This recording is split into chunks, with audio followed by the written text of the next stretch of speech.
Hello everybody. Today I want to talk about what's next for Conor McGregor. UFC 246 is over and done with. I'm sure most of you saw it. If not, Conor McGregor defeated Cowboy Cerrone in 40 seconds by TKO. He went in there quick, like we talked about. He went in there quick and hit Cowboy with about 20 different strikes. He was using those shoulders that I've never actually seen done to that effect before. A guy named Ricky Simone, after the fact I looked up, he had done it before. But when I was watching Conor do those shoulders, I was like, wow, I've never seen somebody use shoulders to this effect before. Even Cowboy thought they were elbows because I guess he obviously was rocked at that point. Hit him with that high kick, and then once he was on the ground, he was hitting him with the back of his hand, and ref called it. 40 seconds. Impressive comeback for Conor McGregor. So what's next for him? There's a lot of different names on the table that Conor's been talking about, Dana's been talking about, the fans have been talking about. So we're going to talk about that today. And the first name that comes to my mind, I did a lot of thinking about this, and I think that the best possible fight that Conor could have next, it's a guaranteed first round knockout, and that is, wait for it, Francis Ngannou. I'm just kidding. The first weight class that I want to talk about, though, in all seriousness, is welterweight, because that's the fight. This fight just happened at welterweight, 170 pounds, even though a lot of people said it was a lightweight fight that was happening at a lightweight fight where they weren't actually cutting the weight. But to me, it was still a welterweight fight. After the fight was over, Conor is now ranked number 14 in the division. Before, he was unranked. So the first name on the welterweight list for me is Nate Diaz, who's ranked at number 8. Conor's fought Nate Diaz twice before, both in 2016. The first time he lost by submission, rear naked choke. Nate choked him out second or third round, I believe. And the second time they fought, it was a close decision, but Conor took it. So I think a lot of people have been waiting for that rubber match. So I know Michael Bisping said that he thinks that's what's next, and it'd be a good fight for both guys. That's one that, obviously could go either way. I think it's interesting to point out, too, that Nate Diaz, among other people, some fighters, some fans, have said they think that this fight was fake, that that Cowboy threw the fight. I don't believe that, but, if you're one of those conspiracy theorists, let me know. Nate Diaz, number 8, is the first one that I have. Beyond him, I had Rafael dos Anjos, who's ranked number 5 in the division.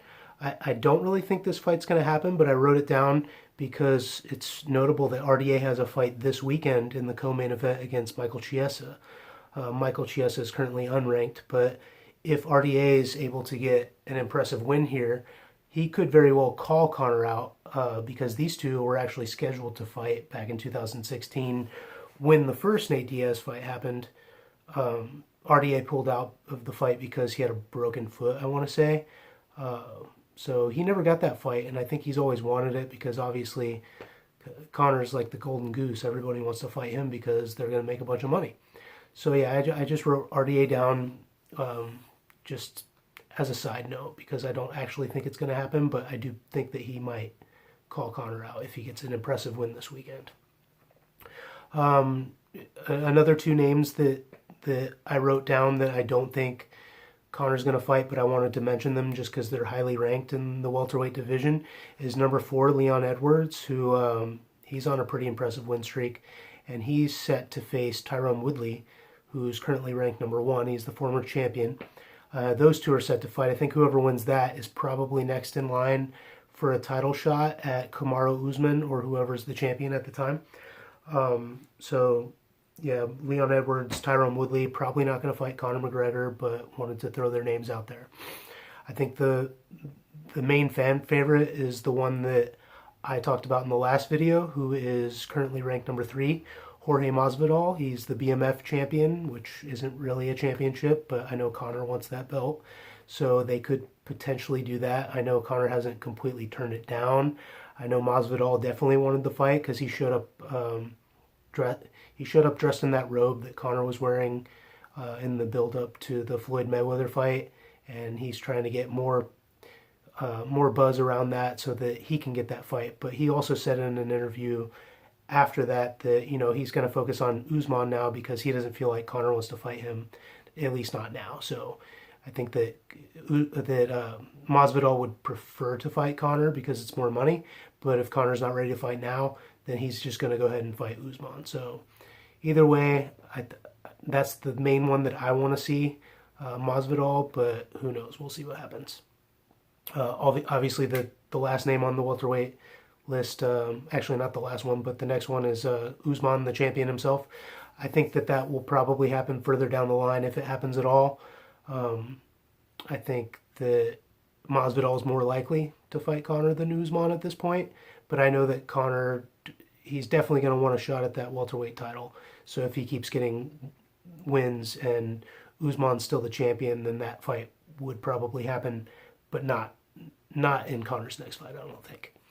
The last name that I put on the welterweight division is currently ranked number 2. That's Colby Covington. That's another one that I think's later down the line, but I heard Joe Rogan talk about that after the fight, that would be fun to see the build-up just because both guys are known for their trash talk. Obviously, Conor's a lot more quick-witted, and Colby's a little bit more cringeworthy, but I still think it would be fun, and the fight would be good too. So that's all I have for the welterweight division. After that, I want to talk about the lightweight division, where Conor's actually currently ranked number 3. The first name I have on this list is Paul Felder, who's ranked number 6. The only reason I mention him is because when Conor was naming people after the fight, one of the guys he said, he actually didn't name him, but he said that that little fool at the desk who was the Irish Dragon himself, Paul Felder, he was working commentary that night. So I like that Felder didn't really read too much into it. He didn't act like a lot of these guys, like desperate, like Conor just called me out, so I want to make this fight. He's focused right now on fighting number 7 in the division, Dan Hooker. So that's a big fight. It's going to happen in New Zealand, I believe, in February. And that if Felder gets a win there, maybe a couple more wins after that, maybe he could fight Conor down the line. But again, another one that probably isn't going to happen anytime soon. Obviously, Conor just beat Cowboy, who's still ranked number 5. I think the rankings just came out today. Typically you go up, meaning like if you beat, he beat number 5, so typically he'd fight somebody ranked above that next. But because the fight was at welterweight, it's a little different. It's also Conor McGregor, so he can pretty much do whatever he wants. Justin Gaethje is currently ranked number 4 in the lightweight division, and that's a fight that I really like. That's actually the fight that I wanted to see instead of the Cowboy fight. Especially because there's all this talk about Conor getting a shot at Khabib after he fights Tony, and I think that's not fair to Gaethje because I think Gaethje deserves that fight more. However, if you want to throw Conor versus Gaethje as the co-main event on that same card, that way if Tony or Khabib pulls out of the fight, they'd probably move Conor up to take the place. But you've got that fight as the co-main event. A lot of interest there, and also if Conor beats Gaethje, then there's no question that he deserves another shot at Khabib, and I would back that up if he was to get that win, which he very well could. I think that's a fight that could probably go either way. I thought it was interesting because Conor's coach actually said something about he would like to see Conor fight Gaethje, but at 170 pounds, and this is another thing that's weird to me because Conor's just constantly changing the sport.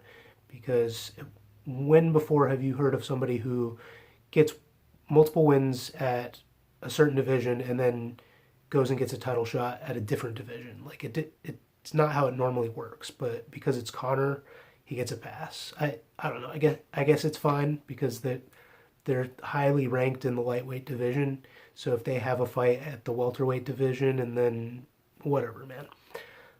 That's what Conor's coach said. I think that Conor wants to stay at 170 because he's comfortable there. He doesn't really want to cut the weight, whatever. But obviously, if he wants a shot at that championship, then he must cut that weight. So that's kind of where we're at on all that. Dustin Poirier is ranked number 2 right now. That fight's probably not going to happen because Conor already beat Poirier back in late 2014, I believe. Cowboy versus Dustin is a fight that I'd like to see next, but I don't know because Cowboys already lost to 3 highly ranked guys in a row, so maybe I don't think they give him an unranked guy yet, but maybe they give somebody that he's going to have a little. I don't want to be disrespectful, but somebody he's going to have a little easier time than a guy like Dustin Poirier.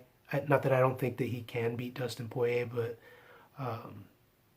I do like that fight. But it sounded like when Dana was talking that he might be having a conversation with Cowboy soon, possibly about retirement. I don't know. He didn't really say outright, but he was kind of hinting at it.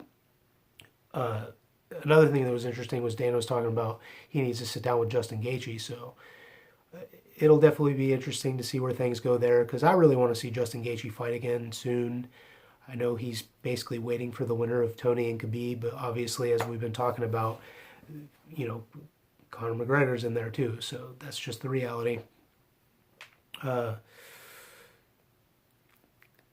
really wants the Conor and Khabib fight. You can tell he's really sold on that's going to be the biggest fight in the history of the company, and he very well be right. But again, as I've said before, I like this respectful Conor. I want to see him. I don't mind the trash talking Conor coming back, but I like it more when it's playful and not so personal. With Khabib, he just got too personal talking about his family and his religion, and you could tell the word I saw getting thrown around a lot talking about that build up is dark, and that's pretty apropos. Like it felt dark, it wasn't fun, and I like fun Conor. So I think those are most of the names. Obviously, he's talked about Floyd Mayweather and Manny Pacquiao if he goes back to boxing, which it's nice that he has all these different options. These are all fights that potentially could happen at one point or another. I'd like to see him stay in MMA for a while before he goes back to boxing. That's just selfishly because I'm more of an MMA fan, but I know he's going to go where the money is. I definitely don't think that he's going to fight any of these guys below the lightweight division, such as Frankie Edgar, Jose Aldo, or Max Holloway. Again, he's already beat Aldo and Holloway. And with Conor McGregor, I don't think that he's going to rematch anybody that he's already beat because he's got that kind of power. If he's going to rematch somebody, he's going to rematch guys that have beat him like Khabib or how he got that rematch with Nate right away. That's just more realistic. Frankie Edgar, I know he was trying to get that fight in December, but again, Conor just came back to 170 pounds, and Frankie Edgar, he fights at 145 pounds. He was actually supposed to go down to 135 before Brian Ortega pulled out of that fight with Korean Zombie, so Frankie stepped in, and Frankie got knocked out in like the first round, so yeah, I don't think that fight's going to happen. What do you guys think? Let me know in the comments. Don't forget to like, share, subscribe, and I hope you have a great day. Love you.